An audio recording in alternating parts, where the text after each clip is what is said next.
Hello बच्चों, let's see this question. So the question is saying ribosomes are found in all except bacteria, mitochondria and chloroplast, rough endoplasmic reticulum and Golgi body. तो बेटा यहाँ पे बात हो रही है राइबोसोम की। राइबोसोम जो है हमारे सेल ऑर्गेनल है, ठीक है। राइबोसोम हमारे सेल ऑर्गेनल है और ये इकलौते सेल ऑर्गेनल हैं जो हर एक सेल में पाए जाते हैं। प्रेजेंट इन ऑल सेल्स, ठीक है, हर एक सेल्स में पाए जाते हैं। यानी कि ये प्रोकैरियोटिक सेल में प्रेजेंट होते हैं और यूकैरियोटिक सेल में पाए जाते हैं। प्रोकैरियोटिक सेल में 70s राइबोसोम पाए जाते हैं और यूकैरियोटिक सेल में 80s राइबोसोम प्रेजेंट होते हैं, ठीक है। राइबोसोम क्या काम क्या है भाई? राइबोसोम का काम है कि ये हेल्प करते हैं, help in protein synthesis.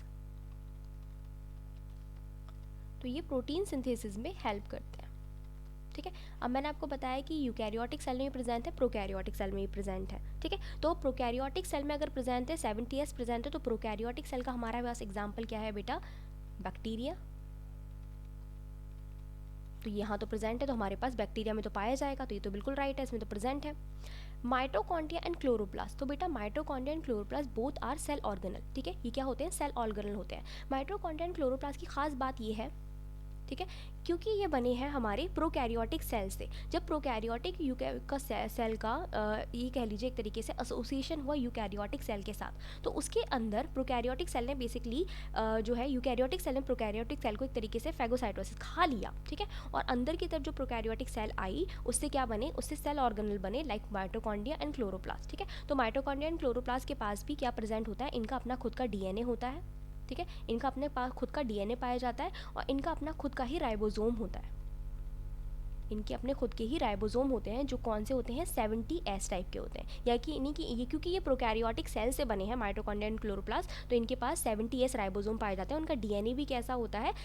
Covalently coiled होता है, कोवैलेंटली कॉइल्ड सर्कुलर डीएनए होता है, यानी कि वो भी कैसा होता है बेटा? प्रोकैरियोटिक डीएनए जैसा ही होता है, ठीक है। तो इनमें 70s राइबोसोम पाए जाते हैं, तो इनमें भी राइबोसोम प्रेजेंट है।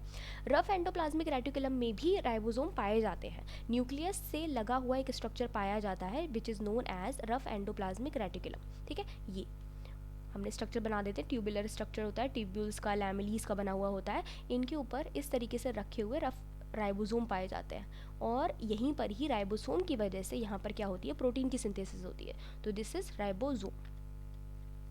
राइबोसोम की प्रेजेंस की वजह से इसको हम लोग क्या कहते हैं? रफ एंडोप्लाज्मिक रेटिकुलम कहते हैं, यहाँ भी प्रेजेंट होते हैं। बारी आती है गोल्जी बॉडी की। तो बेटा गोल्जी बॉडी के पास राइबोसोम्स नहीं होते हैं। गोल्जी बॉडी जो होता है वो फ्री ऑफ राइबोसोम होता है। गोल्जी बॉडी का स्ट्रक्चर कुछ इस तरीके से होता है, वेसिकल्स वगैरह, इनका भी पास ट्यूब्यूल्स वगैरह प्रेजेंट होती है, ठीक है। तो ये इनका स्ट्रक्चर होता है, वेसिकल्स निकली हुई हैं, this is are Golgi body. But इनके पास क्या नहीं पाया जा रहा? इनके पास राइबोसोम नहीं है। ये सिर्फ और सिर्फ क्या करते हैं? पैकेजिंग करवाते हैं प्रोटीन की, ठीक है। तो हमारा राइट ऑप्शन क्या हो जाएगा? D, which is Golgi body. I hope आपको समझ में आया होगा। Best of luck.